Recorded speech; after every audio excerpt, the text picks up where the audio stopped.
Hello and welcome to Castle of Horror, the show dedicated to horror movies and awesomeness. This week we continue our retrospective on Godzilla with the 1964 movie Ghidorah the Three-Headed Monster. That's Ghidorah the Three-Headed Monster. Although I wonder if it had another title. I seriously wonder like what else this movie was called, because Ghidorah himself doesn't show up until about halfway through the movie, which is not saying anything bad. I loved this film. Bear in mind, if you haven't seen today's film, we're going to be talking about it from the perspective of horror fans who have seen it. So warning, spoilers ahead. From Denver, Colorado, I'm your host, Jason Henderson, editor of this summer's Castle of Horror Anthology Volume 1, which is coming in a week. So if you haven't ordered your copy, definitely order your copy. Read fiction from myself and from other folks who have been on the show, like David Bowles and Laura Parker and Kevin J. Anderson. With me from Austin is Tony Salvaggio, tech director at Rooster Teeth, lead singer and bassist of the band Deserts of Mars, and lead guitarist of the band Rise from Fire. Say hello, Tony. Howdy. Howdy. And also in Austin, writer of the long-running underground comic series Halloween Man, winner of the 2018 Best of Austin Award from the Austin Chronicle, Mr. Drew Edwards. Say hello. Hello. That was long and drawn out. Yes, indeed. Yes, indeed. And finally, also in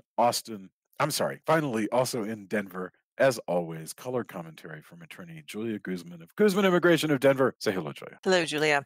Yes, it's been a while since I've been in Austin, unfortunately. I miss it. I know. I don't know why I said that. I don't know what. So, okay. Ghidorah the Three-Headed Monster is a 1964 Japanese science fiction kaiju film featuring Godzilla, Mothra, and Rodan and Ghidorah. Produced by and distributed by Toho, the film was directed by Isiro Honda with special effects by Eiji Tsuburaya, stars Yosuke Natsuki, Hiroshi Koizumi, and Akiko Wakabayashi. It has Mr. Nakajima as Godzilla and Masanori Shinohara as Rodan and Shuichi Hirose as King Ghidorah. And I don't know how the heck you get a guy into the Ghidorah costume. I really don't. Because that he is as much a puppet as a suit, and it is that I feel sorry for Shuichi Hirose. It is the fifth film in the Godzilla franchise. Now think of this. Godzilla comes out in 1954. This is the fifth Godzilla movie in 10 years. The fifth movie in what is known as the Showa series, and was the second Godzilla film produced in 1964, following Mothra versus Godzilla. It was also the first appearance of the creature called King Ghidorah, and it was released in December of 1964, theatrical release here in September of 1965, as Ghidorah, spelled slightly differently, the Three-Headed Monster. So we started with Tony last week, and my temptation is always to start with Tony because he is such a fanatic for these films, and he's had a little Godzilla on his dashboard as long as I've known him, even since we worked together 20 years ago at Electronic Arts. So I'm going to mix it up and let Tony have the final word, and I'm going to let Julia start it. Let's go Julia, Drew, and then Tony, and I'll just take us into the conversation about the film. So Julia, Ghidorah, the Three-Headed Monster. First I have to say that Drew has possibly surpassed Tony in his Godzilla fandom now because he has a giant tattoo. Well, that's a super good one. It's not a competition. It's not a competition. We both can love Godzilla. Yeah. All right, then. Well, you guys definitely love Godzilla more than I do, but I tell you what, I really enjoyed Godzilla in this film. He's so funny. Oh my gosh. He's so cute. No, this film is hilarious and odd and crazy. Just nutso. What a nutso film. It's the whole time I was like, what? No. Oh my God. They're so... The Godzilla and the Rodan and the Mothra puppets are so cute.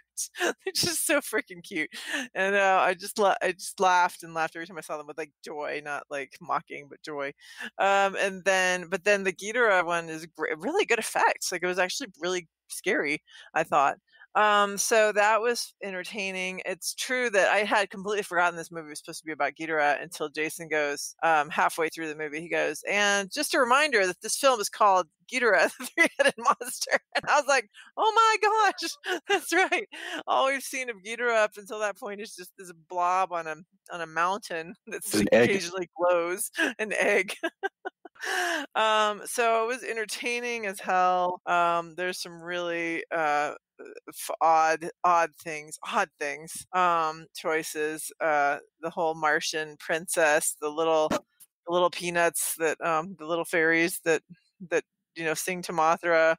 I had not seen a film with Mothra as a caterpillar fighting. I was like, well, that's going to be like the Mothra's going to get slaughtered, and then I forgot. I didn't realize that Mothra had used. I guess it's him. They call him in this one. His web. His like web shooting mouth as a weapon. That was pretty funny.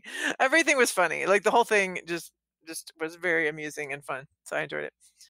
Thank you very much, Drew. And you just got a Godzilla 1985 tattoo, right? Isn't that right? Yes, I did. A gentleman by the name of Matt Thomas.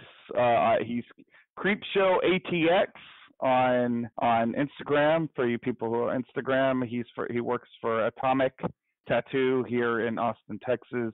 He specializes in monster tattoos. I met him at HavenCon back on Easter weekend, and I had a tattoo that I got very impulsively when I split up with my first wife, and it was a hand coming out of a bright green coffin with roses in it, and it had a banner that said "Love Lost." But for whatever reason, all the color just bled out of it, so it turned more into something that looked more like an avocado.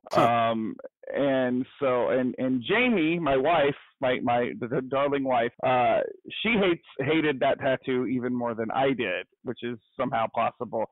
She was like, you know what? I'm going to get you a gift, and it's coming up. It's going to be the 20th anniversary of my twins' death, and one of the things that we loved doing together was watching Godzilla movies, and so we thought it was fitting to get a Godzilla tattoo. And Godzilla 1985 was the first Godzilla movie that I truly saw. Prior to that, my only exposure to Godzilla was through the pretty hokey Hanna-Barbera TV series. So I wanted to get like specifically that really pissed off Godzilla 1985 design. So that's what we're going with. It's still being worked on. I have all the outlines though, and I will post pictures on the Facebook tomorrow, and also with a link to Matt's Instagram feed for those who want to follow him. But Ghidorah the Three-Headed Monster, to answer your question, Jason, the other names this was distributed under was Three Giant Monsters, Earth's Greatest Battle. In America, it was known simply as Ghidorah the Three-Headed Monster instead of Ghidorah. So it has appropriately three different names. I love this movie. Like, this is one of my all-time favorite Godzilla flicks. It is so entertaining. I also think that it is an important Godzilla movie because this is really when the Godzilla films really started to become a cohesive movie universe. 50 odd, 50, 60 odd years before Marvel even thought about doing this. And, really the only thing prior to this that was similar was the Universal monsters. So monster movies were really the pioneers of the cinematic universe. And this is also the first movie where Godzilla shifts from being a villain into this sort of, we talked about this a little bit on the last podcast, a more, sort of heroic or anti-heroic figure. He starts out a villain in this movie, but he ends up fighting on the side of Earth. And that kind of became the formula for what followed with a lot of these movies. And although scarcely are they ever this entertaining, like I love the sort of B-movie take on a James Bond plot that is going on in this movie. I love seeing all the 1960s fashions in this. This is just a really, really great movie, great time, and it's one of the movies, if I was trying to get somebody into watching Godzilla movies, this is one of the movies I'd probably show them. And if they didn't care for it, I would probably think, well, Godzilla movies probably just aren't for you. Yeah, didn't all that stuff when the evil assassins are chasing the princess around in a rented car at the airport, and they're wearing their hats and everything. didn't it feel like you were watching like Goldfinger or something? It really Oh does, yeah. you know. It Well, just looks like out. Yeah, go ahead. there's some of that, and then there's a bunch of cool spy kind of stuff that's on the Criterion channel Oh, as yeah. well. That's worth checking out if you like that and want to see alternatively like more artsy, but then also sometimes just more pulpy Sure. versions of this. I do recommend, checking out a lot of Japanese noir spy stuff is really pretty good and can be super bonkers as well in totally different ways. But I recommend, seeking some of that out if you get a chance. I have questions for you, Tony, but first I want to get your opening thoughts about the film. Oh, I really enjoy this movie. It's way goofier than I remembered it to be because it had been a little while. I do recommend if you are looking, the Blu-rays look great, and I have a feeling that they might be the same prints that they struck to be on the Criterion channel or when it was film struck, but I'm not positive. So because I've just been really happy at how really nice they look. That's how I watched it at first this time around. But the DVD, classic media DVDs, they come in these silver kind of cardboard cases, are really nice, and they have really good commentary tracks. So I watched this first in original language, subtitled, and then I watched the American cut, which is 10 minutes shorter, but with the commentary track while I was kind of hanging out. Yeah, by the way, the princess, when she's possessed, originally she's from Venus. Yeah, interesting. Which I remembered through the commentary, and then when Julie was like, oh, she's from Mars, they changed it. Like, Right. she's a Venusian, because Mars just fit better, I think, with the popular fiction of the time. But yeah, I I guess really so. enjoy this movie. I think it's a lot more bonkers than I remembered it, and I'm very happy that it is exactly that amount of bonkers. Just to start out, I just want to mention like where this fits in the Godzilla series. Now, get this, because you might carry this around in your head, but I actually recapping it kind of blows my mind. The series goes like this: there's not many Godzilla, and then Godzilla raids again, which introduces a monster co-star. And then there's King Kong versus Godzilla. And believe it or not, King Kong versus Godzilla, which is 1962, which is just 8 years after the first Godzilla. In other words, 8 years after that thing that everybody preaches at you about how serious it was, they had King Kong versus Godzilla, where the big metaphor for atomic energy faces a giant gorilla. Then after that was Mothra versus Godzilla, which I admit that I haven't seen in so long. I don't even remember what happens in it. And then comes this one, just 10 years after. It took really less than a decade for the super somber, serious metaphor to become whatever the heck Godzilla is in this movie. And Drew, I think you called him an anti-hero. I think is that's that fair. yeah? Why? And tell me more about why anti-hero? Because he still kills a lot of people fighting Rodan.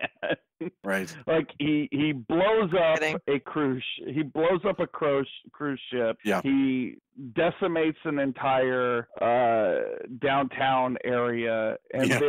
then he really only decides to fight King Ghidorah once Mothra kind of shames him into Yeah. it.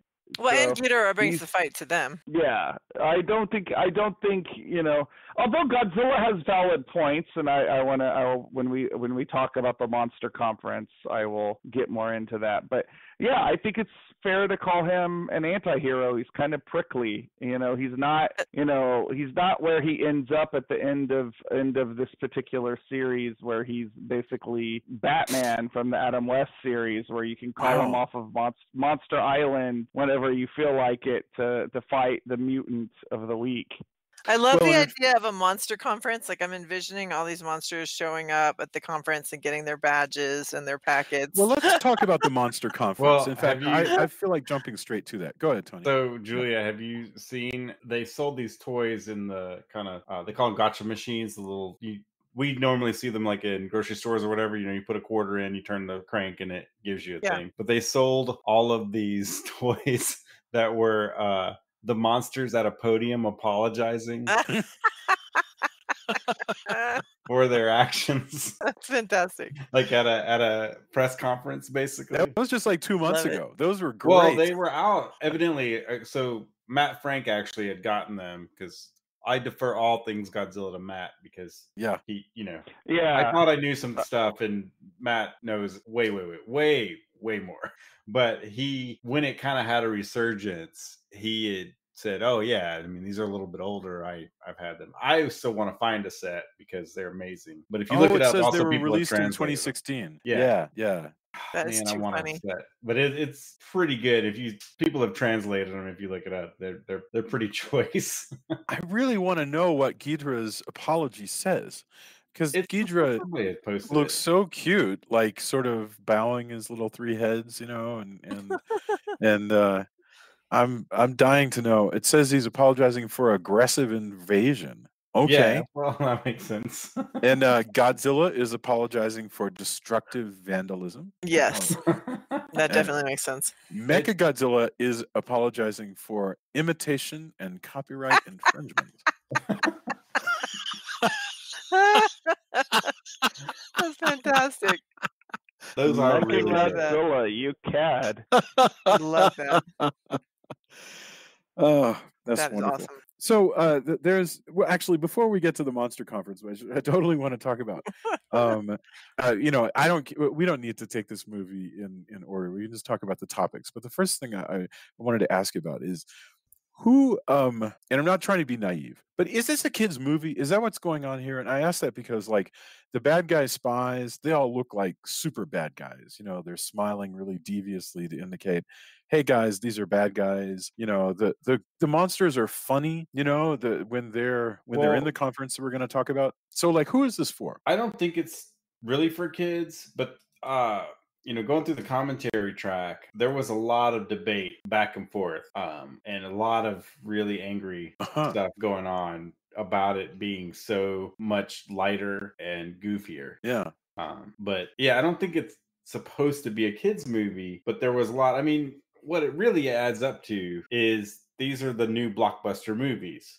Yeah. I mean, you look at how many are starting to get made, and there's monster movies everywhere, and let's make more and more and more of these things. So that's really, it's more about, hey, let's have fun and like make these cool, fun movies for the summer. Mm-hmm. Or, I don't know if it technically was released in the summer, but that's the kind, let's make these mass market movies. Yeah, that's what Toho had just sort of started to grasp that, strangely, even though they had done so many of these, that Americans really also liked these movies, right? And that there was a market for them in the States. So I think there's a bit of that there, because like no matter what language this would be in, the humor of the creatures in this movie, it's universal. It's silent movie stuff. It could be just as easily be Buster Keaton as it is a giant monster. And I also think at this point in the series, like these monsters had previously, with the exception of Godzilla, had previously only been Mothra was in the previous one, which was Godzilla versus the Thing, but they were starting to give them individual personalities, which is, I think, unique to this, because most monster movies, with the exception of like the 33 King Kong, really don't invest as in humanizing their creatures the way these Toho movies do. I think one way to look at it, people have described, Christmas specials of like the 1970s and 80s as being, at the time, your schedule, going exactly with what you said, Drew, that these are blockbusters. You would write. Well, that was Tony. You would take credit. Okay, wait, but you would write the. Your biggest entertainment, you would write to be accessible to everybody. So in a sense, like the adults, they might like some of the romance and they might like some of the music, and the kids are going to like some of the goofiness. And so, if you're putting together this sort of 4-quadrant entertainment, it's going to have everything. And so if the adults aren't sort of enjoying some of the wacky clown stuff, you know, they wait around. They're just sort of suffering through it because it's intended to sort of entertain everybody, and that sort of makes sense. Is that this is like at this point, 10 years after the invention of Godzilla, this is a giant cultural phenomenon. And, you know, like the kickoff of the Olympics, there's got to be something for everybody here, which is why also you've got, you know, ripoffs of James Bond, which is a super big thing, you know, at the time. I want to talk about this fascinating thing of the monster conference in the middle of it, and also about the personalities of the individual monsters because you mentioned it. So what's going on here is that the basic plot of the story when it comes to the monsters is that a new monster has come from outer space, which is this thing, King Ghidorah, a three-headed monster that's burst out of an asteroid. And there are three other giant monsters on the Earth, and that's Godzilla and Mothra and Rodan. But And Mothra's just a Mothra, little caterpillar. and at the request of Mothra's handmaidens, Mothra goes and request and asks the other monsters to gang together and try to stop this alien invading monster. And they have, and I am not making this up, a conference. You know, like a Fellowship of the Rings style. Let's sit around and Well, and but debate. it starts with Rodan and Godzilla don't give a crap about like Right. the Earth, basically. Yeah, Rodan and They Godzilla just are want to fighting keep each fighting other. each other. Yeah, They're actively just like fighting each kicking other. rocks and Oh my you god, know, no, I've got to stop with this right there because the fight between Godzilla and Rodan is so hilarious because at one point, literally, it's just Godzilla just kicking rocks at Rodan and Rodan going, bouncing back the rock at you. It's like volleyball. They're just playing volleyball. And Yes. like Mothra's just watching them go back and forth. Like, she's like, why is it a Mothra's tennis match? literally moving his head It was a back and tennis forth. match, is what it is. This Yeah, is it's a tennis intended match. to be. It's got to be intended to be funny. It's There's so no funny. way that there's no way this is accidentally funny. This is Although surely. I was saying this earlier before we started recording. When I was a kid, when I first started watching this movie, I took this very, very seriously.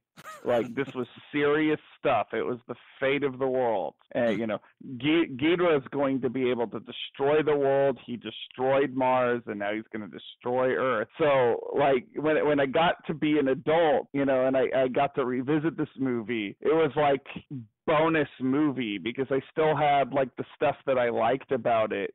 But Mhm. suddenly, I got to realize that this had all this terrific physical comedy in it that you know I didn't just have the capacity to appreciate when I was a kid because again, deadly serious, this monster conference. Love it.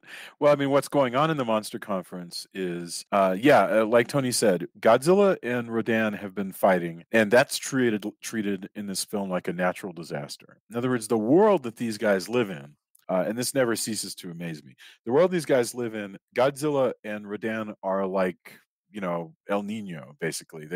There's a big announcement that goes out and says, you know, warning, Godzilla and Rodan are headed for the mainland. Everybody evacuate. And everybody knows like what that means. Is that for some reason Yeah, it's it's like a hurricane. You're right. yeah, Absolutely. there's a natural phenomenon of these 300-foot monsters that occasionally wander onto the mainland, and everybody has to like flee into the countryside or do whatever it is that they do. And there's like all these And villagers going, "Oh my home is destroyed." It's actually quite yes, heartbreaking. Like you're laughing and everything, and all of a sudden these people are like earnestly suffering losses, and I'm like, "Oh, that's I really think that's a real bummer right intended. there." I mean, I really think that there's an element of you as the audience are invited to laugh and contemplate tragic occurrences that could happen in your own life. In other words, it's a sort of attempt to sublimate tragedy into something like comedy, you know, where in other words, having the characters go, "Oh, there's my home," you know, allows you to sort of put the whole thing into a perspective that at the same Yeah, time there's something that you're laughing at is there's also tragedy going on and yeah, I right. mean that's really fascinating. I mean, especially, you know, when you think of like what this reminds me of, and I don't know of any myths like this in Japan. There might well be. I just don't know Japanese mythology at all. But China had a myth called Gund, who was a big dragon, and he was the floods. And you could not stop the floods. It was basically, the floods were unstoppable. They would come and they would kill people and they would do bad things. And it was a dragon that came back occasionally. And there was actually one myth that was about, a hero who figured out a way to stop the dragon flood. Well, and I think But in a lot of these movies, there's also a metaphor with war, I don't know yeah, about this one, but I mean, the idea that, oh, this bomb has just hit my city and destroyed a bunch of things, and there's nothing I can do about it. So right. Well, that's Godzilla, right? Yeah. Well, what most people think is, and they talk about this in the commentary as well, but I read it before, was Ghidorah's based on an 8-headed serpent god Huh.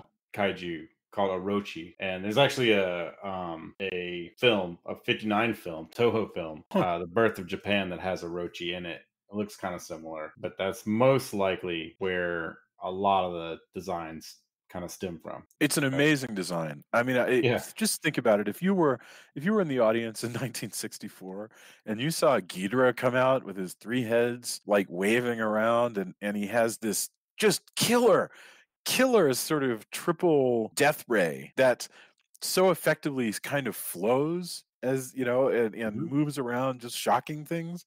It is so cool and so creative the way that death ray works. I don't even know what they but then patterned it but after. then they use it, but then he uses it to shoot Godzilla in the face, and then in the crotch, Yes. and then in the butt. Like, This is what I'm yes, saying. you're like- That stuff is hilarious. Well, and then the bit where Mothra is shooting them with webs, and like he's shooting Rodan with the webs, and Godzilla is belly laughing, like literally doubled over, grabbing his Yes. belly, laughing at the fact that he's getting shot by these webs. Well, this is also where we start to really, again, prior to this, Godzilla's more or less treated as a very large animal as far as his personality goes. Here we actually see that Godzilla and Rodan are intelligent and they have opinions on things. They have conferences. And Godzilla actually makes excellent points. Like, why would he help the humanity? They're always trying to kill him. You should mention that we know this because for some reason the fairies explain who's narrating. The little tiny fairies understand monster. Yes. Well, they can understand. At one point, apparently, Godzilla even uses foul language, which I think maybe my favorite part of the whole thing. It's wonderful. This whole concept is just genius. That these giant monsters are just arguing with a giant caterpillar, and 2 little fairies in a shoebox are explaining it to us. Mm-hmm. This is the most nutso concept. It's so nutso. But this is an alternate reality that is just as good as anything that's in DC or Marvel. Oh yeah. Like I really firmly believe that, and it's got such depth to it that if you allow yourself to really just buy into it thoroughly. Like I love the fact that the world of Godzilla is one that mashes up sci-fi and horror and mysticism and fantasy, and it's got all these different things, and and then they'll even throw in slapstick comedy, and then you have this thing like Ghidorah. Ghidorah is treated very much as like a threat, not dissimilar to Galactus in Marvel Comics, is that he's this thing that ends in civilization. Yes. And then you have that, which is such a big thought to wrap your head around, and then you have him also shooting Godzilla in the lizard nut. It's great. So, it is so bonkers. Yeah, Tony. So taking a step back though, what's also interesting, we've talked a lot about, hey, it's become goofy, etc. We have also now a world where everybody understands that there are monsters. Not only that, but they're taking the twins, the Peanuts, on a tour to kind of smooth over, hey, where's Mothra?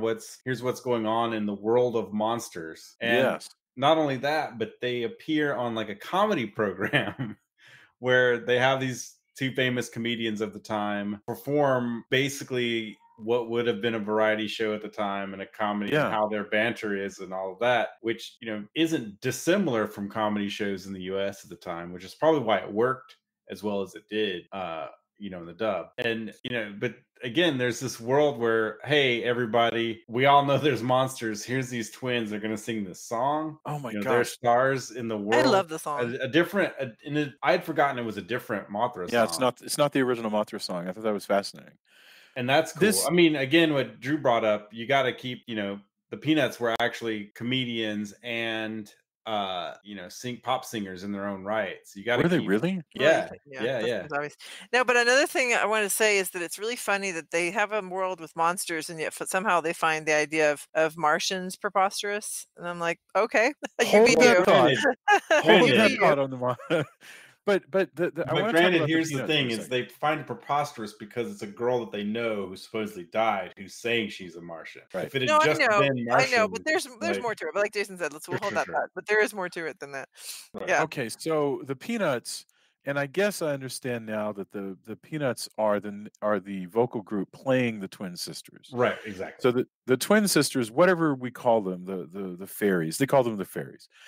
Anyway, these ladies are like 6 inches tall, I suppose, and they not in real life though. Right? Okay. No, I was worried. But do they also float around in real life or no? So the sure, jury's out on that. But Mothra, what's fascinating to me is that Mothra is a creature who is big, right? You know, whatever, you know, he's the size of Penn Station or something, and longer than that probably, and then his envoys to the Earth are these like tiny little, you know, G.I. Joe figure sized ladies. And I thought, first of all, this is a brilliant concept. I love that these monsters have somebody to speak for them. I wish all the monsters had. I wish Ghidorah had 2 little 6-inch people talking for him. I wish that Godzilla had 2 little 6-inch people. I wish that all of them actually had small princesses who did nothing but like handle the requests of the nation and sort of act as PR for these monsters. Because this is a brilliant concept. You know, they're funny. They have they're like self-directed. You know, they kind of go back and forth to Mothra Island whenever they want. You know, and it's such a neat idea, and it's so unique to all of the monsters. We should also talk about Mothra himself. First of all, is Mothra male in the Japanese version, or is that just how it's translated? I think yeah. So this is no. Yeah. This is a Mothra larva.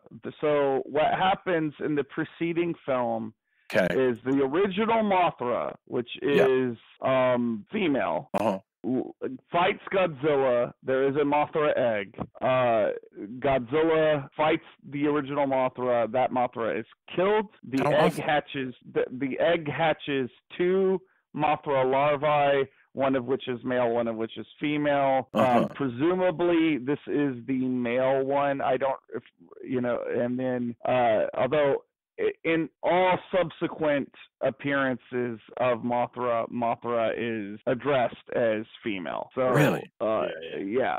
So, you know, not that it actually matters that much because we're talking about a giant moth, caterpillar. But, you know, if for those keeping track, this is son of Mothra, basically. Sure.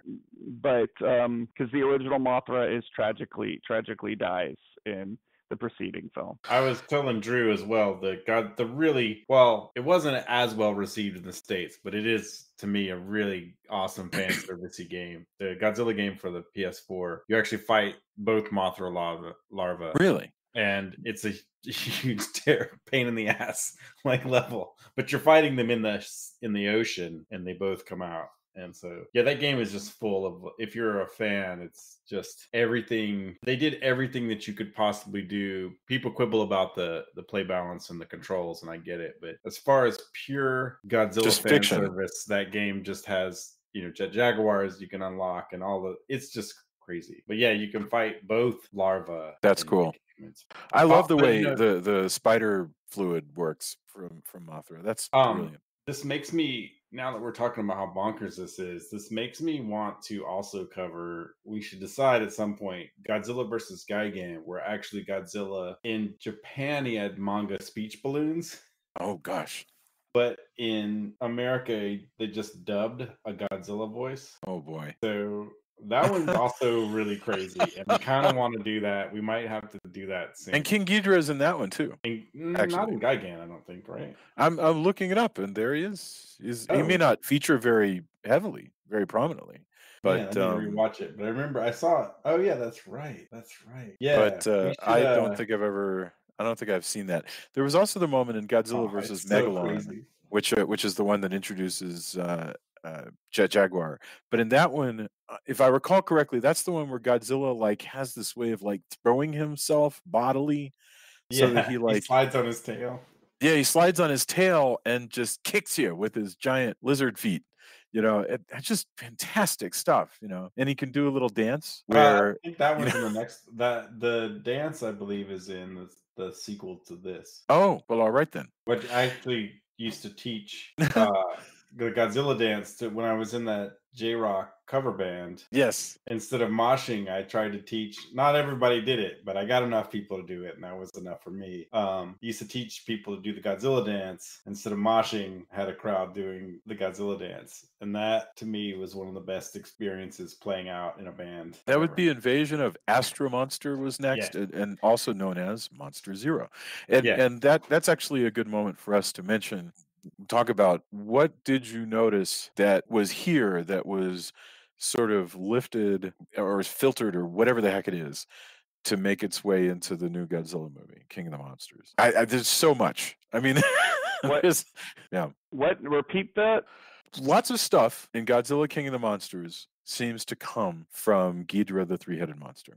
I mean, lots of. Well, I think that's part because this was kind of a watershed moment in the franchise. Also, I mean, if you were to say, like, if we were to look at this like superhero terms, Ghidorah is Godzilla's ultimate nemesis.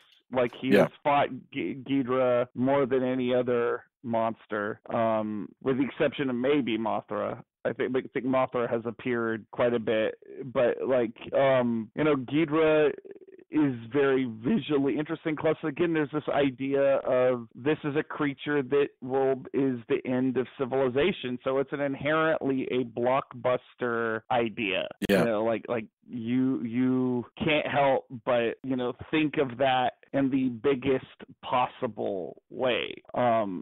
It's also if Godzilla is this thing that is the creation of mankind's hubris, of atomic weaponry, Ghidorah's more unknowable because he's from outer space. And I don't know. I think there's just a lot there, And the idea of a confederation of monsters against another monster is just a fun idea. I think that's the other thing that they lifted heavily for the new one is seeing several monsters team up against a more powerful monster is just inherently cool. Well, and the fact that the monsters in one thing that happens in the 2019 movie that doesn't happen in this is that they've got a primacy in the 2019 one, and like they basically battle for dominance, and so Godzilla becomes the leader, and all of them bow to him. That kind of stuff doesn't happen here, where you've only got 4 monsters, and there's no sense that like Godzilla is the king of the monsters per se in this. It's that's a later idea. Another thing I find really fascinating is that we were talking about how goofy it is, and yet you can live with it. It's so strange that it's delightful, and I'm totally fine with that.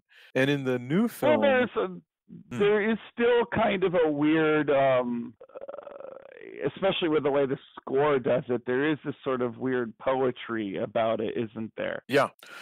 No, it's intended for you to go, I'm moving into this other world, and it's really wonderful. It's a world kind of dreams. So in the 2019 universe, the legendary universe, there are no tiny princesses. And the reason why is because I know that the guys who made that movie are like, that would be a bridge too far. Somehow people would just not accept tiny people. They can accept giant monsters literally bowing their heads towards another monster, but they wouldn't accept the tiny princesses. And so instead, there's a tip of the hat to the princesses in the form of the two scientists, Dr. Ling and her sister. So I find that fascinating. I also think what you're seeing in King of the Monsters, the recent one, is it's this concept, but it's also refiltered through a lot of the other different Godzilla films that came after this. In particular, you had the ones from the 80s and 90s, which were a little more serious than these. And I think when you're adapting a mythology, and I think it's fair to call that I think if you're going back and recontextualizing that for a new generation, I think it's okay to go kind of like what they did with Batman the Animated Series, or like, okay, I like this bit of Batman and that bit of Batman and that bit of Batman, and kind of came up with this sort of their perfect version of Batman. I think the people who did the recent Godzilla films looked at everything over the preceding films and said, okay, I want to do this sort of super ideal version of Godzilla that is a little bit of everything that came before it. And it definitely does have a lot of this film in it, because Ghidorah comes from outer space. There's Mothra being an ally. There's a lot that's shifted around. I don't want to overburden us with this question of like what got lifted here. I just find it fascinating that the 2019 one does handle a lot of these same questions. It's just I think there's a feeling that today's audiences would not accept the more fantastic elements from these films, and I don't know if that's true or not. For those, it's realistic. Well, I mean, I really don't know the answer here. I mean, for instance, we accept Ant-Man, right? We accept the whatever I forget the name of the character, Scott Lang. We accept that Scott Lang can shrink down to be 6 inches tall, but but there's still a notion that we would not accept 6-inch tall princesses who serve a giant moth. Well, you just have to have an explanation about why they became 6 inches. But for them to have been born that way, we can't accept.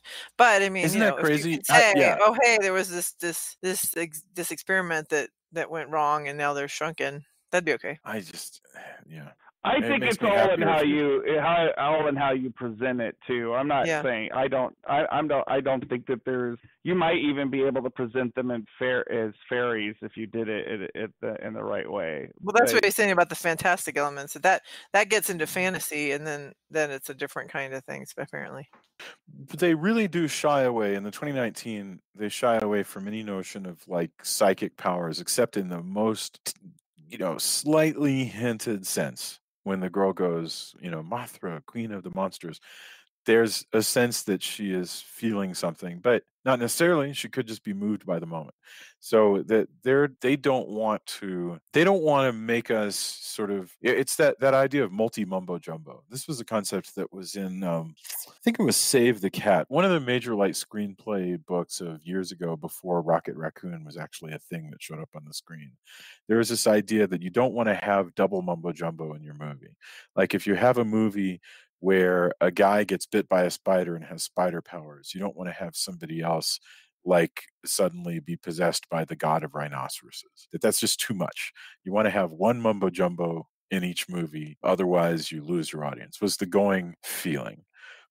Again, I really think Guardians of the Galaxy being a hit has kind of upended everybody's thought processes about what exactly you're capable of getting people to go along with. But the Japanese never had that problem, ever. They, as Tony pointed out last week, there are cyborgs and aliens and giant eggs and 6-inch princesses, and it's all just, and a giant flower monster who's like a rose. And, I just want to say, in regard to the thing you were talking about, though, with Rocket Raccoon, that one of my favorite lines in Endgame is when that's when Tony Stark goes, "I swear until just this very minute, I thought you were Build-A-Bear." Yes, maybe I am. It's so funny. Yeah. So, yeah. Okay.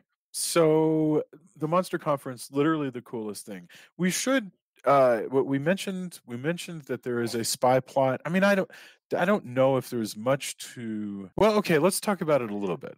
Well, yeah. The So it's interesting because the Yeah, what's going on with the princess. princess? Why is So this plot here, and what does it mean, and how does it tie into everything I else? don't know why it's here, but the princess is on. She's trying to assassinate her for some reason that now I've forgotten that they kind of alluded to a little bit. She is Anyway, so next in line for the throne. Right. and so for It's a whatever pretty. reason, people are trying to assassinate her, and so she is on a plane that is about to be blown up, and she is suddenly gets a voice in her head that says, "Step off the plane." So she steps off the plane, and everybody's shocked, and then we see the plane blow up, and then next thing we know, there's this like woman dressed in like she looks like she's from like Les Mis. She's dressed in a beret and a coat, and she's telling everybody that there's danger, and she's predicting all these terrible things are going to happen.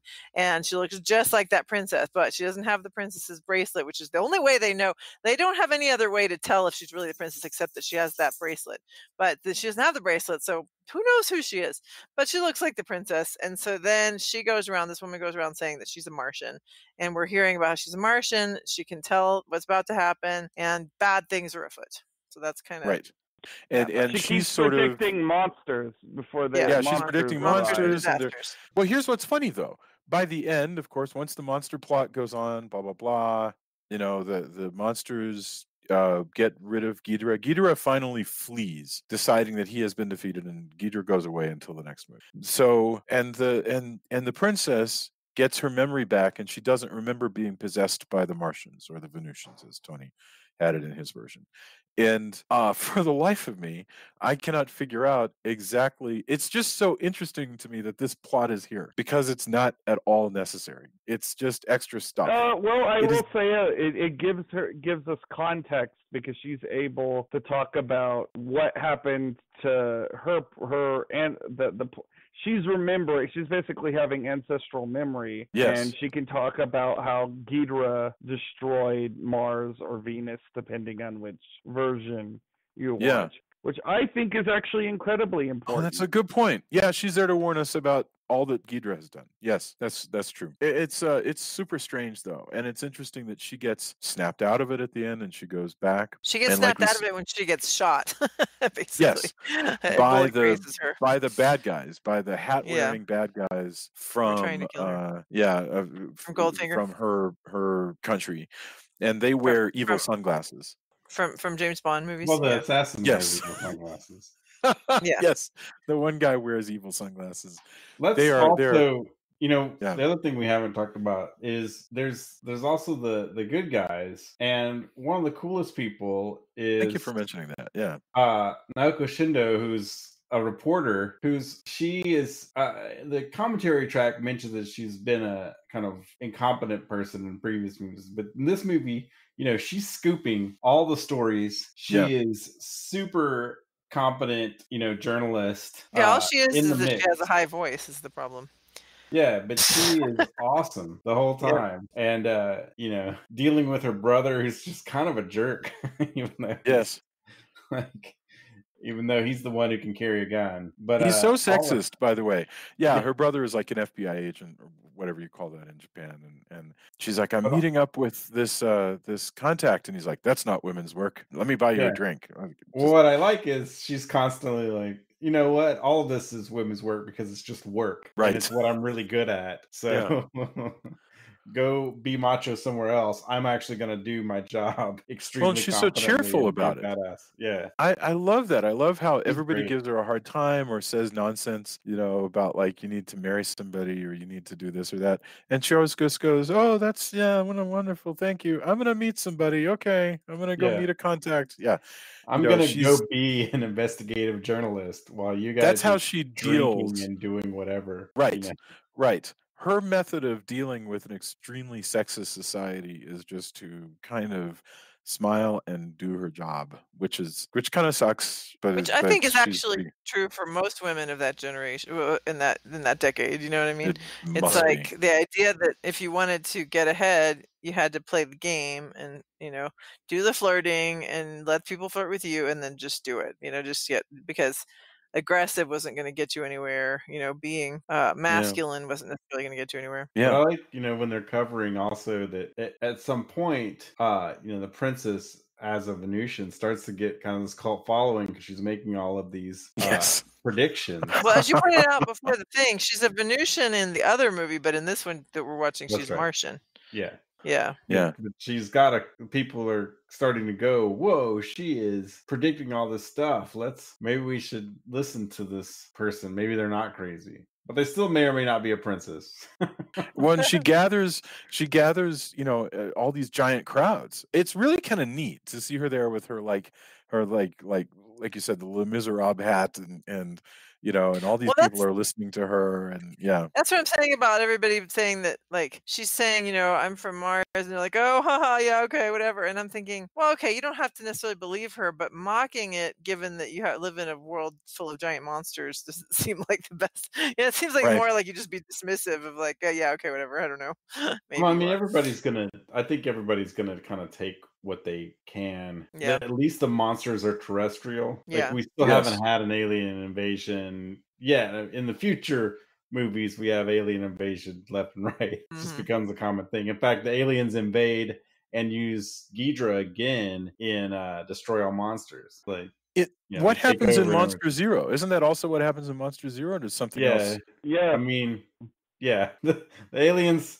Ghidorah's just who you get to do your dirty work. He's like, hey, That is so really we need someone to help destroy the Earth for whatever reason. Oh, I've got a monster. Is Ghidorah? Here's his card. Call him up. He'll take care of your business. Oh, As that's You long might as be the able other to, monsters don't see revolt. him at the conference this weekend. He'll be there. Yeah. That's right.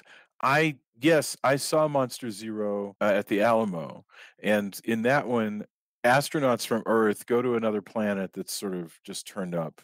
We didn't notice it before. Now it's there. They go to the other planet, and on that planet, Ghidorah's hanging around, and they're like, "Oh my gosh, it's Ghidorah, the one who just ran away like last year." That's the hilarious thing is it's in direct continuity with this movie, where they're like, "Oh yeah, remember, like." That I don't think they go He this got all far, but webbed up.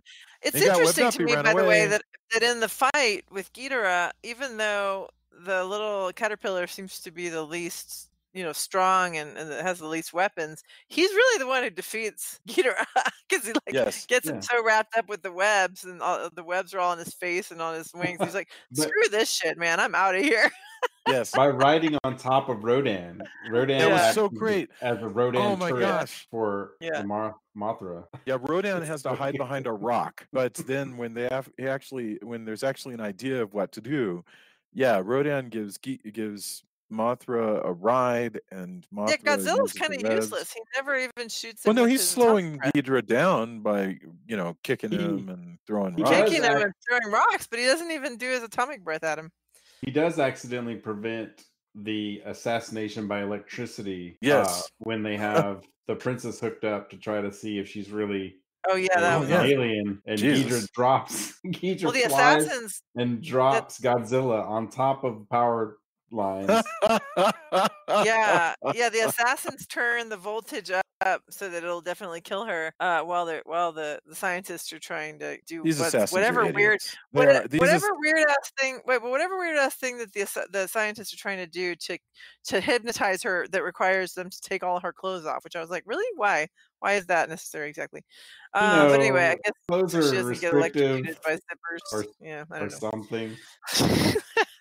But great googly moogly, that these assassins are terrible, by the way. I mean, and once they actually are in the same hospital alone with the princess, it seems to me there are a number of Should be things they easy. could have done to make her inoperative from there on, other than turning up the voltage on her electroshock therapy and Well, the leaving. idea he has is, well, hey, they can take care of it for us because then Yeah, we yeah, don't have yeah, our yeah, our yeah. hands But on they it. are I like to envision that the spy manual of their country is just spy versus spy comics. Yeah. Like, Well, well, and if we again, have a trampoline and a bomb yes, and a I punching think it's more like device, I think that it's actually the same. The manual is actually the same as the Acme manual yes. from Wile E. there's some and Friends. crossover. I don't know if you, Julie, if you read Spy versus Spy. It was No, a I Mad didn't, but Magazine it thing. But sounds like anyway, like yeah. there's similarities. I think you're hitting on the right thing. There's there's enough there that yeah. I think that's probably pretty close. There's, by the way, that there was this thing that I read recently that should be my endorsement for the week, I suppose. It was Chuck Jones' 9 Golden Rules for Coyote and the Roadrunner. And they were like rules if you're writing a Roadrunner thing. So rules for that universe, basically. And they included all materials, tools, weapons, or other mechanical conveniences must be obtained from the Acme Corporation, which I Right. that was fascinating. Oh, I did have an epiphany though. I'm surprised. We end up when the next movie when they encounter Ghidorah, he's flown off. But it would have been nicer if it would have just cut to when we last saw King Ghidorah, and Yes. then it's just them flying away as if it was like a serial or a soap opera. Well, that's what's crazy is it is. And here's the thing. Remember, this is an age before home video, right? So if you were going to watch the last episode of something, if you were lucky, they might if a big thing, they'd re-release it like in the 6 months before the next movie comes out in the theaters, like they're going to do with Avengers Endgame. Or you would maybe catch it at the drive-in, like in the 6 or 8 months before the next movie comes out. But other than that, you had to rely on your own memory. And so you're right. It totally would have made sense for when Nick Adams in Monster Zero goes, hey, that's Ghidorah. It would be nice if they would cut to Ghidorah flying away at the end of this one. But it doesn't matter because that's exactly what's happening. I mean, it's direct continuity and yeah. So we talked about the princess. We talked about the monsters and their conference. We've got Roseanne. Roseanne. Sorry, Roseanne. There's actually some memes of that. Where it's the family from Roseanne, but it says Rodan and Rodan is replaced. Pretty good.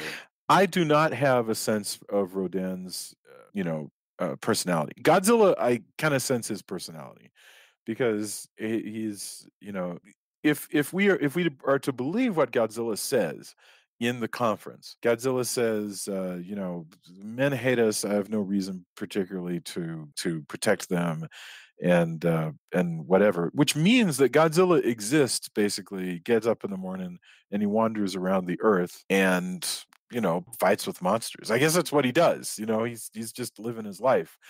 And and now he's going to start getting more involved with humans. Rodan, I got no sense for what Rodan is all. Well, Rodan is actually like what were you gonna, Tony? Well, there was a standalone Rodan Yeah. thing before. It was just its own kind of more tragic. What is Roseanne's deal? Is he just a prehistoric bird? Roseanne is an aging racist comedian. I said Rodan, didn't I say Rodan? No, you said Roseanne again. She is a really, true really monster. I feel awful. I truly feel awful. Although, can we please get Godzilla to go fight Roseanne? I just feel awful to associate this. You know what? We're going to do the original Rodan as part of this retrospective, so you can learn. Yeah, there's a joke in there somewhere, but I'm not going to be able to come up with it quickly enough. That's one is the fire. Yes. What is a fire breathing monster, and the other is a reptilian that flies through the air. Whatever. I don't know something, but I can't. Yeah, One is a reptilian monster that bursts from a volcano, and the other is Rodan. Yes. Yeah, exactly. I don't know. What Tony was trying to say is that the Rodan film is actually quite sad and very in the mold. But why? Do you remember why? I mean, I don't want to there are two Rodans. There's a male Rodan and a mate, and the mate is killed, and We should just do that movie because it's good. Yeah, we But, should eventually do that. And it's 2 years. yeah. It's 56. So 2 So years it's just 2 years after the original Godzilla.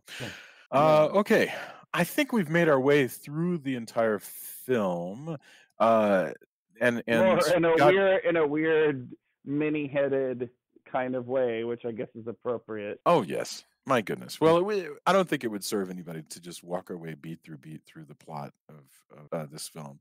I do want to mention one more thing as I'm thinking about things that we had no particular reason to bring up, and one is the mom of our main two human characters appears to be like old enough to be their grandmother, and I do like. You remember we watched all of those 1970s Japanese vampire movies just about a month ago. And in that, they were very European influenced. So everybody's always sitting at dining tables and like and whatever. And the excuse was everybody's very European influenced in their personal selves. They're like envoys or whatever. Here, people are much more traditional. They're seated on the floor. They're at these low hanging tables and everything. And I really enjoyed seeing just the culture, demonstrated in these films. It's like one of my favorite things. So, okay. Let's get our final thoughts. It was Julia, Drew, Tony, and then I'll go. Julia, Ghidorah the Three-Headed Monster, lay it on me. Well, I think I started out, and I don't know we didn't really talk about it very much in this one, but we've talked about the effect, the puppet effects, and all that. And I think there's no. I mean, in the new film that we did, I feel like the monsters are actually believable as monsters. Here, they're clearly little cute puppets. Well, they're not puppets. They're suits. Just so you know, they're people inside. Suits, whatever. Oh, yeah, you're right. They're suits, but the point is that the heads are not, they don't look realistic at all, and the models look like models. So it's not meant to be, like you actually feel like you're in this situation. But it's enjoyable, and I got a big kick out of it. I got a big kick out of the monster conference, the fighting. I got a kick out of the little fairies and how cute they are, and I really like all the females in this film. I feel like this film has better females than males, like the characters. I just think that all the women characters are more memorable and more they stand out more than the male characters, which is unusual in these movies. Usually there's a woman character that's maybe stands out, but usually just in the background. But this one, I really like all four of the main females. I think it was a neat picture, and I'm glad that we watched it. Wonderful, thank you, Drew. Godzilla. I'm sorry, Ghidorah, the Three-Headed Monster. Well, it is a Godzilla movie, so yeah, right on you. I love this movie. Talking about it, just makes me kind of want to go watch it again. It also makes me want to rewatch Mothra versus Godzilla, aka Godzilla versus the Thing, for the first time in a long while, and Godzilla versus Monster Zero. Basically, this just makes me want to keep going down this monster-sized rabbit hole that we have dug ourselves into, because there's just so much to enjoy here. Wonderful, thank you, Tony. I'm sure that you enjoyed watching this thing. Oh yeah, and it kind of like Drew. Now I want to I'm thinking of exactly. We don't always have it planned. We have a general outline, but I think I really want to do Monster Zero. I definitely want to do Megalon because it's Crazy Town, and also, now that I think about it, Gigan, because it's also crazy. So if I've created the outline, I think those are the ones we should do. Even though I love all the Mechagodzilla stuff, like those in particular are just so weird and so full of joy. Yes. I'm thinking there's our future. But I really agree. This movie. I think that there's a lot of great stuff. It definitely, also, if you have kids or you have nieces or nephews, this is one you can show them. It's got enough cool spy stuff that it's entertaining, and when the monsters fight, it's enjoyable. The stakes are high. You're trying to save the planet. That's also, and there's a reason why Drew took it so seriously as a kid. When you're presented with that this alien can destroy the world, and you're going to need something that's as strong as this monster to make that happen. Those stakes, especially when you're a kid, are really high. Yeah, and I think that's part of the appeal. Yeah, I really enjoyed it. I'm glad that we're doing this because it's fun, and it, like you said, it does tie back to what was going on, what they decided to lift or assimilate in the latest, American Godzilla movie. Yeah. So it has more ties than, we might have thought when we first decided, hey, this is what we're gonna do. No, I agree. I'm whoever came up with the idea of doing this one. And Tony, make a note of the order of the other ones that you want to do, because I think it probably would be good for us to, especially because the continuity is so close in these films, Right. that it allows us to talk about them and going, well, last chapter was this, and this chapter it'll be this. That'll be a lot of fun. I really don't care if we spend way too much time on Godzilla, because I think it's got to be a blast. I mean, That's a really long rabbit hole to go down, but let's do it. I'm not saying we do 40 movies. I'm just saying that I don't. Well, I'm mind not if we saying that do. we don't. See, you use the words too much, and I'm not sure if that's possible. I'm going to go ahead and say that we don't do the 40. But you know what's after this? We're going to do a lot of Godzilla movies, and then we're going to get back to some vampire films that, shockingly, we have never done. I mean, Oh, yeah. when Julia realized this past summer that we've never done Brides of Dracula, that blows my mind. Yeah, I didn't really believe it. We've never done El Vampiro, which is astonishing. There's like all of this stuff that we haven't done, both great movies and also just fun to talk about movies. So we got some neat stuff to get back to. But I think we're going to spend some time with Godzilla, and it's going to be a blast. That sounds like my dream vacations. Hey, we're gonna spend a little bit of time with Godzilla. We'll hang out, maybe go get some drinks. And did you want to be the guy hanging out with train. Minya, the kid hanging out with Minya in that movie where oh, that was so great. The one where they teach them how to stop bullies? Yes. Oh man, that movie's terrible. Like, I really, really enjoy Space Giants, Ambassador Magma. Yes. And that kid, he has a friend who's basically a clone of him who can turn into a rocket. I love Johnny Sokko's giant robot. That's all cool. But watching Revenge of Godzilla, I think it's called, or as an adult. It's probably hard to watch. I haven't watched it I'm out, since. man. I haven't watched it since I was a kid. Watching it does make a pretty good Mystery Science Theater one, but that's the one that there was a box set that was one of the extras on it, and I had most of them, and it was not worth it for me to buy that to collect it. There's if you enjoy it, cool in the gang, but that is not. No. Yeah, no, I'm with you. I haven't seen it since I was a kid. I used to watch these movies when they would play so you'd get 5 of them. They would do Godzilla Week on Channel 8 in Dallas. And so the Godzilla movie would start at 3:30, would wrap up at 5 for the 5 o'clock news. And that was, man, how cool is that, right? Just like 90 minutes every day on Channel 8. Those were the days. I'm with you. All right. Oh, we should get endorsements. I'm dying to know what you guys have been up to. And so let's start again. Julia, I don't know if you were prepared to endorse anything, but lay it on me if you are. What do you have going on? I'm trying to remember what I have taken in since last we spoke. I feel like we watched Toy Story 4, which was super cute. Oh my gosh, so cute. I really enjoy it. I have actually decided though that there is a horror story that I want to write from the perspective of the parents of these houses where the toys are, because the toys don't go back to where they were before. They always just stop moving wherever they are. And so I think it'd be pretty freaky as a parent to just suddenly turn around and there's a toy there that wasn't there 2 seconds earlier. So that's kind of where I am right now with that. But it's a really fun picture if you've enjoyed the other Toy Story movies. It's not the best one of them, but it's great. I loved it. So that would be mine. Fantastic.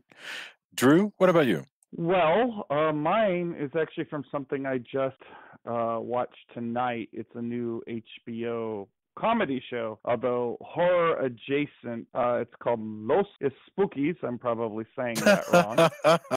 That's great. But Fred Armisen is the executive producer. He's also one of the characters on the show. But it's about a group. First of all, I should state for anybody who is watching, this is a Spanish language show, although there are subtitles. Are you serious?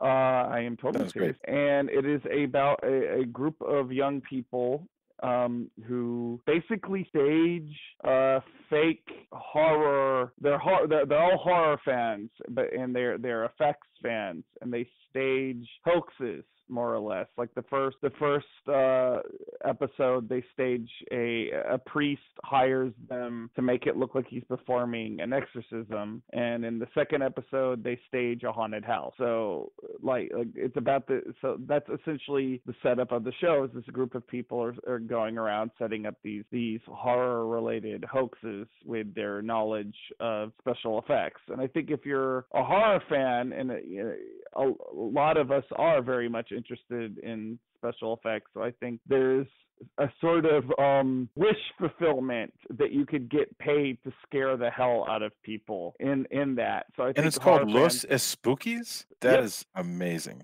That's badass. I was sad because they host a thing here, and I was in Norway and couldn't cover it. So that was sad. That sounds fabulous. Drew couldn't either cover it either. We both tried to go see it, but luckily you caught it, Drew. So yeah, they were kind enough to give me some screeners of the show, but it is actually on HBO, and if you have the HBO add-on on Amazon, you could watch it tonight. And it's terrific. I've heard nothing but good things.